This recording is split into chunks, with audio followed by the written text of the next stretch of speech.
Takže, čau lidi, a zároveň vás vítám u nového videa. Dneska se zareagujeme na Vítkové staré videa. Čerovno. Vítek, staré videa. Jo? A no. Proč prostě nepůjdu na jeho kanál videa nejstarší. A je to tu. Ty miniatury. Ale jako, OK. Co to jeho miniatury? Já, když jsem začínal na YouTube, tak i když pořád začínám, kanál jsem se vytvořil 35. No, to je jedno. Třeba se koukneme na video. Rozbili jsme výtah za 1 000 000 korun. Tak, já vám mluvám se, že tady budou u mě reklamy, nemám tu premium. Já si ještě vezmu myš. Jenom vám jen tak řeknu, že nevím, jestli to je copyright, tak doufám, že ne. A prosím, dejte odběr, jo? Doufám, že tady dáme víc odběrů. Připojeno. Tečka, tak to bude dost lepší.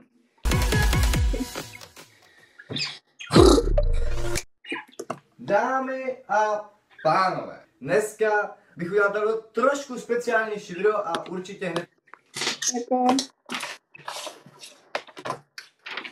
zvuk jak z kanálu Lord Arrow. A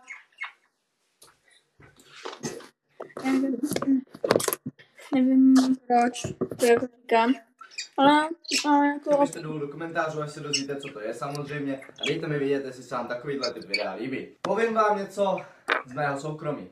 Něco, co se mi přihodilo, něco jako ty beauty vlogerky, když mají storytime, tak v jaké to je kvalitě. Dívejte na ty čtverečky. Počkej, tak já jsem hned kouknu na kvalitu. 1080p. Máme to ve Full HD. A jo, to nemá nic jiného. Prostě Full HD jenom. já mám vlastně to není Full HD. Příběhu s Vítkem. Originálnější content na internetu nenajdete. Jo, jdeme na to. Ty kráso, já jsem byl zapomněl na to jeho staré intro. Třeba teďka vůbec intra nedává.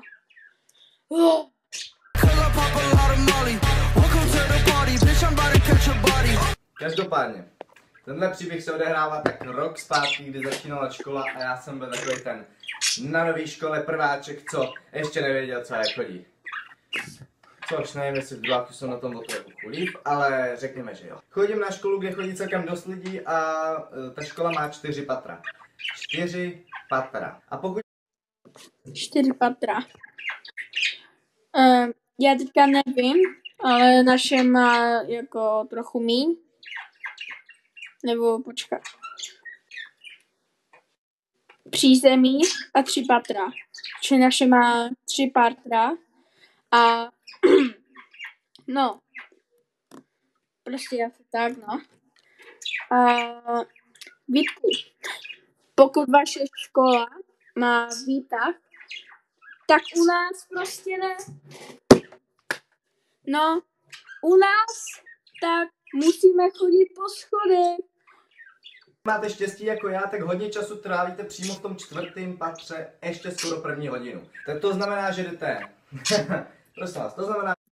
Omlouvám se vám, co tady budu kecat andulky, protože já je mám hnedka vedle sebe.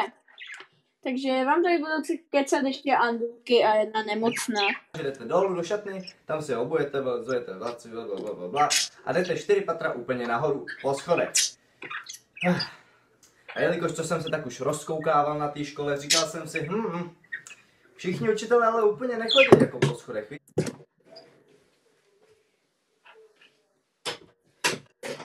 Že jsem třeba ještě mýho angličtináře po schodech jsem v životě neviděl. tady mají nějaký tajný něco takového. No, řekněme, že to nebyl úplně půl, ale šel jsem jednou takhle po klubě a najednou. Dej pauzu. Musím mluvit prostě. Já to jako editovat. Ach jo. Kež bych měl editora. Jinak napište do komentářů, co si přejete na Vánoce. A já si přeju samozřejmě nějaké věci na natáčení. Je to kamera, green screen, mikrofon s USB kabelem pro připojení k tabletu a mobilu a ještě k tomu masku. Abych mohl natáčet s webkou. A ještě tam pak připíšu tu webku. No, pokračujeme. Vidím to. Viděl jsem to na první pohled. Říkal jsem si, wow, tak tady je to tajemství téhle školy. Oni mají výtah. Oni mají výtah. Wow. Kámo, škola by neměla mít vůbec výtah. Co jsem zjistil s mýma fascinujícíma kamarádama, že občas učitelé jezdí výtahem. A nebo takový ty postižený, co mají třeba nohu zlomenou a tak. Díky. Takhle, řekli jsme si, že Jak mu tam ten Windows něco poslal? přece ty 4 patra chodit každý den to není úplně dobrý. Tak co kdyby jsme jeli tím výtahem taky? Tak jo, v pohodě.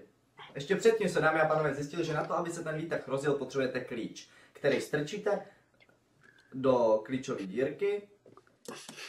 Který strčíte do klíčové dírky, tak asi kam jinam ho máme strčit. A otočíte s ním. Kdybyste to neudělali, tak to podle mě nepojede. Teda, mysleli jsme si, že to třeba nějak hackneme nebo tak něco, no, k tomu se ještě dostanu. Takže jsme říkali, že potřebujeme klíč. Jelikož samozřejmě normální smrtelník na škole ho nemůže získat, to je logicky, tak jsme si jednoho krásného dne řekli, že pojedeme výtahem. Osudová chyba, dámy a pánové, osudová chyba. Řekněme takhle, na rovinu si řekněme, že já jsem za to nemohl. Já jsem byl vždycky takový ten, co se spíš jako koukal na to, že spíš jsem to zorganizoval, ale koukal jsem se tak stranou, rozumíme si. Takže mý 2 kamarádi vlezli do výtahu s tím, že jsme byli někde v přízemí a chtěli jsme jít do 4. patra. To jsou vzpomínky. Já jsem stál vlastně tady před výtahem, dveře se zavřely, myslel jsem, že svý kamarády vidím naposled a zmáčkli 4. patro. To, co se dělo, dámy a pánové, zmáčkli 4. patro, zavřely se dveře, loučil jsem se se svýma kamarádama jako když měli jít na popravu, ano, nebudem si nic zalhávat. A potom to přišlo. Už jste někdy slyšeli zvuk zbíječky, takový to... Musel to tam dát? Kámo, Vítku, musel si to tam dát? Kdyby si tam dal aspoň zvuk a nepřímo video. Zvuk zbíječky, myslel jsem si upřímně, že ten výtah normálně odletí i do vesmíru s tím, že takhle se tam začal klepat, já, že Ježíši na kříži, pane bože, co jsme to zase udělali. Takže já jsem zaujal taktickou pozici a hned jsem utíkal po schodech nahoru do toho 4. patra sám. Mí kamarády jsem tam nechal a všechno se vyřešilo. Nikdy jednodušeji jsem po těch schodech nešel jako teďka. Protože tak rychle jsem ty schody snad v životě nevyběhl. Další hodinu, když už jsme se nějak dozvěděli, o co šlo a tak dále, tak jsme při matice celou matematiku si pamatuju, že jsme hledali na internetu, kolik stojí nový výtah. Dámy a pánové, teď se držte. Mysleli jsme si, že na 3 díly budeme platit 2 miliony. 2 miliony, no. Máte tady aspoň 1 milion korun. Kámo, ještě, že to je 1 milion. No, jako, a i tak je to dost, ale furt lepší než ty 2 miliony. O můj bože. Takhle, jako upřímně, oprava byla za 1 milion. Novej byl za 2 miliony, takže prakticky pohodě, že? No, Jen za 1 milion. Kámo, přijde ti 1 milion málo korun? Kámo, je to dost. Jo. Kámo, proč to ne... takže potom jsme vlastně, měli jsme zrovna do 4, takže jsme každou hodinu šli kontrolovat, jestli ten výtah funguje nebo ne. Několik učitelů tam u toho stálo, takhle klikalo a nic, takže mi ježiši, ty připravím 1 milion. Naštěstí, nevím jak se to stalo, ale začal fungovat. Poslední hodinu se nějak rozjel, začal jezdit a já, že pane bože na nebesích, děkuju. Jo, doufám, že se vám něco takového podobného líbí. Takhle, pokud se to někomu stalo, napište dolů do komentářů a uvidíme se u dalšího videa, co vy na to. Vy spíš ke mně napište do komentářů, co si přejete na Vánoce. Ale jako můžete klidně i napsat do komentářů, co si o tom myslíte. Jinak dávám lajčík. Vydejte like na tohle video a na jakém jsem vlastně teďka účtě. Počkat. Aloha, dělala. Takže, jaký to je účet? Ninja Kocour hry. Kamo, tam má být reakce teď. Jo. Lord Arrow. To je Arrow. Lord Kocour. Jsi si tam jen tak jako dostal. Nejsem to já. Ninja Kocour hater. Vicky Alou. Proč jsem to vlastně říkal? Já to můžu zamazat. Ale bože, tak to zamažu i to slovo. Tak mám být. A asi konec videa. Takže doufám, že se vám video líbilo. Pokud ano, dejte like. Klidně dejte i odběr. A zatím asi čau.